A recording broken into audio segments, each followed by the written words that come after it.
Bacaan Kitab Suci Injil, Renungan dan Doa. Senin, tanggal 18 September tahun 2023. Aku berkata kepadamu, iman sebesar ini tidak pernah aku jumpai, sekalipun di antara orang Israel.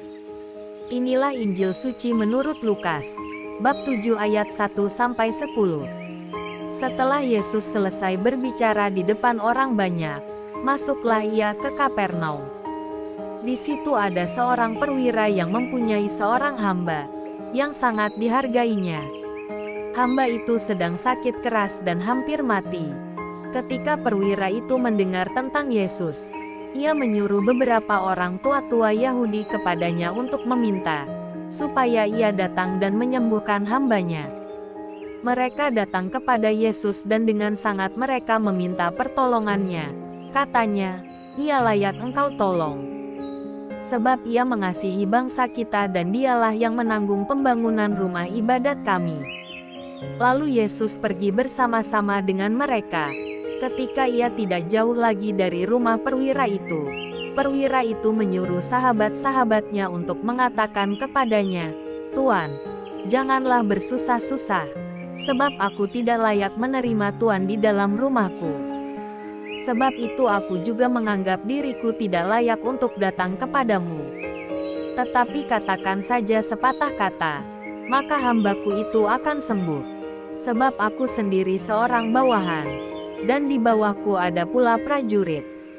Jika aku berkata kepada salah seorang prajurit itu, 'Pergi,' maka ia pergi. Dan kepada seorang lagi, 'Datang,' maka ia datang. Ataupun kepada hambaku, 'Kerjakanlah ini,' maka ia mengerjakannya." Setelah Yesus mendengar perkataan itu, ia heran akan dia, dan sambil berpaling kepada orang banyak yang mengikuti dia, ia berkata, "Aku berkata kepadamu, iman sebesar ini tidak pernah aku jumpai, sekalipun di antara orang Israel." Dan setelah orang-orang yang disuruh itu kembali ke rumah, didapatinyalah hamba itu telah sehat kembali. Demikianlah sabda Tuhan. Shalom, aku berkata kepadamu, iman sebesar ini tidak pernah aku jumpai, sekalipun di antara orang Israel. Dalam pengertian biasa, perwira dalam perikopa Injil hari ini, Lukas bab 7 ayat 1-10, adalah seorang perwira yang tidak berani menghadapi Yesus secara personal. Mengapa? Pertama, karena perwira itu meminta orang lain untuk menyampaikan apa yang ia inginkan dari Yesus. Kedua, ia mengirim utusan lagi untuk menemui Yesus ketika ia dan rombongan sudah hampir tiba di rumah perwira itu. Semestinya seorang perwira berani langsung berhadapan dengan Yesus dan mengutarakan apa yang ia inginkan. Namun justru dalam kisah ini ia selalu melalui perantara untuk berbicara pada Yesus. Hingga akhir kisah, perwira itu tidak berjumpa dengan Yesus. Namun yang mengagumkan adalah bahwa dengan apa yang ia buat, perwira itu menunjukkan rasa percaya dan rendah hati yang luar biasa. Dalam pengertian Kristiani, perwira itu adalah perwira yang beriman. Ia yakin dan percaya bahwa Yesus adalah utusan Allah yang mampu menyembuhkan salah seorang hambanya. Ia juga yakin dan percaya bahwa kata-kata Yesus mempunyai daya yang luar biasa, hanya dengan perkataan saja Yesus mampu memberi kesembuhan. Perwira yang harusnya rasional, ini justru mengatasi rasionalitasnya. Perwira yang seharusnya taktis, ini menjadi perwira yang liturgis. Perkara beriman bukanlah melulu perkara personal, antara diri sendiri dengan Allah, yang lain tidak bisa turut campur tangan. Dalam pengertian tertentu, iman seseorang mempunyai dimensi sosial.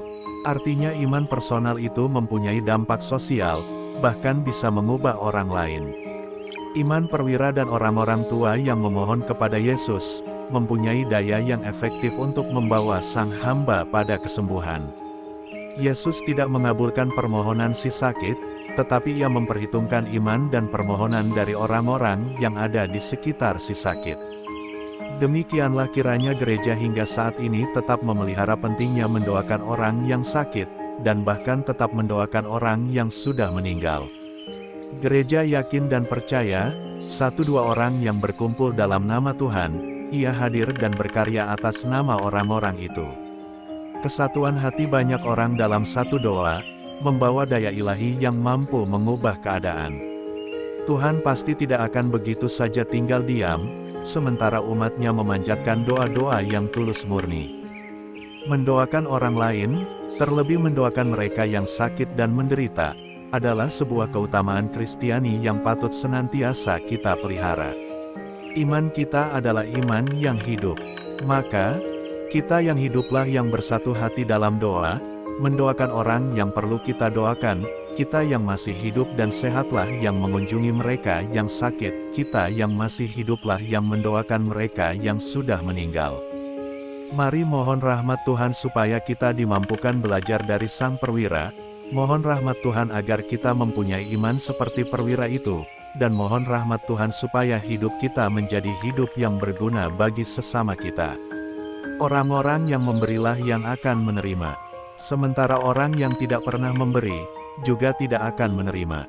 Marilah berdoa, ya Tuhan, ajarilah kami untuk mempunyai iman dan harapan seperti perwira itu. Semoga jabatan dan kedudukan tidak menghilangkan iman kami kepadamu. Semoga kami Engkau dapati setia sampai akhir hidup kami. Amin. Tuhan Yesus memberkati. RHPE Channel.